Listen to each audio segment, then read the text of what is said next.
এক বনে ছিল একটি সিংহ। সে ছিল বনের রাজা। তাকে সবাই ভয় পেত, কারণ সে ছিল হিংস্র ও নির্দয়। উফ, আর আমার ভাল লাগে না এভাবে শিকার করতে। এবার কিছু আমাকেই করতে হবে। কাল আমি জঙ্গলে সভা বসাবো, আজই তার ঘোষণা করব। কি গো হরিণ বোন, কোথায় যাচ্ছ? কিছু কি শুনেছ? কালকে নাকি সভা বসবে।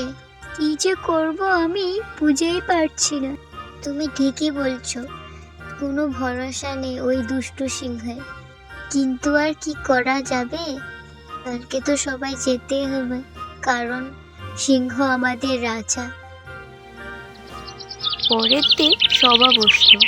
শোনো তোমরা, এখানে আমি একটা বিশেষ কারণে সবাইকে ডেকেছি।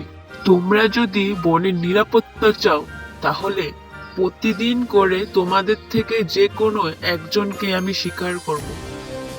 তাহলেই তোমাদের বন সুরক্ষিত থাকবে। আমি ঠিক করব কাকে আমি প্রথমে খাবো।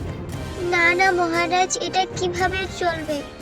আমাদের যে ছোট ছোট বাচ্চারা আছে, তারা কিভাবে থাকবে আমাদের ছাড়া?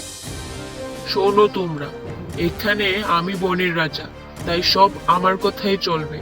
আর আমার কালকে শিকার হরিণ তুমি, আর আমার কথা কেউ না শুনলে কাল থেকে বনে আমি কাউকে রেহাই দেব না। ছোট বড় সব প্রাণীকেই শিকার করে নেবে। এবার তোমরাই ঠিক করো। কি যে করি, কাল যদি না যায়, সেই দুষ্টু সিংহ আমাদের ছোট ছোট বাচ্চাদের উপর হামলা করবে। কি রে হরেন, কাল তো তোর পালা, তাই না?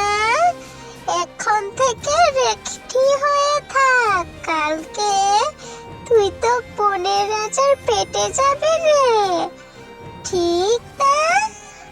তোর বাচ্চাদের কি হবে রে হরিণ? হরিণের মন মেজাজ কিছুই ভালো ছিল না, তাই সে উত্তর দিল না। কি গো সবাই, আজকে কি হয়েছে? আসতে এত দেরি হয়েছে যে? সেই দুষ্টু রাজা কি ফোন দিয়ে এঁটেছে আবার? আর বলো না, সে যে এখন আমাদের সবাইকে হুমকি দিয়েছে, হয়তো আমাদের খাবে, নয়তো আমাদের ছানাদের খাবে। আসার সময় ওই শিয়াল আমায় দেখে উপহাস করছিল, আমি আর কোনো উত্তর দিলাম না। তুমি ঠিকই করেছো, কিন্তু এভাবে তো কিছু চলবে না। কোনো একটা উপায় বের করতে হবে, তবে সেই সিংহের হাত থেকে আমরা রেহাই হ্যাঁ, পাবো। তুমি ঠিকই বলছো, কিছু তো উপায় বের করতেই হবে, তাহলে আমরা সবাই রেহাই পাবো। আরে কি হলো, হরিণ তো এখনো আসলো না। সে কি ভুলে গেল আমি কাল কি বলেছিলাম সবাই? উফ, না, আর ভালো লাগছে না। এভাবে এভাবে আর কতক্ষণ অপেক্ষা করব? কিছু তো করতে হবে। আজকে যদি হরিণ না আসে, কাল গিয়ে আমি আমি তাদের বাচ্চাদের শিকার করব। তারপর দেখবো কে আমাকে আটকায়। হ্যাঁ, এক্ষুনি আসছিল না কেন? না, এবার আমি বাইরে যেয়ে দেখি আসছে কিনা। তা না হলে আমার অন্য শিক্ষার ব্যবস্থা করতে হবে। ওই তো হরিণ, তো আসতে এত দেরি হয়েছে কেন?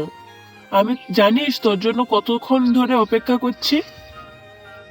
আরে মহারাজ, আমি তো আসছিলাম, কিন্তু বনের নদীর ঘাটে একটি বিশাল সিংহ আমাকে বলছে ও নাকি নতুন মহারাজ এই বনের। কে? তুই কি বলছিস? বনের নতুন রাজা? কোথায় সে? চল দেখে আসি। আসুন মহারাজ আমার সাথে, ওই নদীর ঘাটেই সে আছে। চল দেখি কেমন সে বনের রাজা। কার এত বড় সাহস যে বলে সে এই বনের রাজা? আমি ছাড়া আর দ্বিতীয় রাজা এখানে কেউ হতে পারে না। হরিণ তো এই নদীর কথাই বলেছিল, কিন্তু কোথাও তো কাউকে দেখা যাচ্ছে না। হরিণ কি আমার বোকা বানালো? না, একটু এগিয়ে দেখি। আরে আরে, এটা তো দেখি সত্যিকারের একটা সিংহ। এইখানে কি করছে? আবার আমি যা করছি সেও এটাই করছে। এত বড় সাহস তার! সিংহ বুঝতে পারেনি জলের মধ্যে এটা তারই ছায়া। সে রেগে গিয়ে জলের মধ্যে লাফিয়ে পড়ল। বাঁচাও বাঁচাও, আমাকে বাঁচাও বাঁচাও, ওই হরিণ আমাকে বোকা বানিয়েছে, বাঁচাও। আর সিংহ সাঁতার না জানায় জলে ডুবে যায়। সেদিন থেকে জঙ্গলে আবার শান্তি ফিরে আসলো। সবাই হরিণের বুদ্ধির প্রশংসা করলো।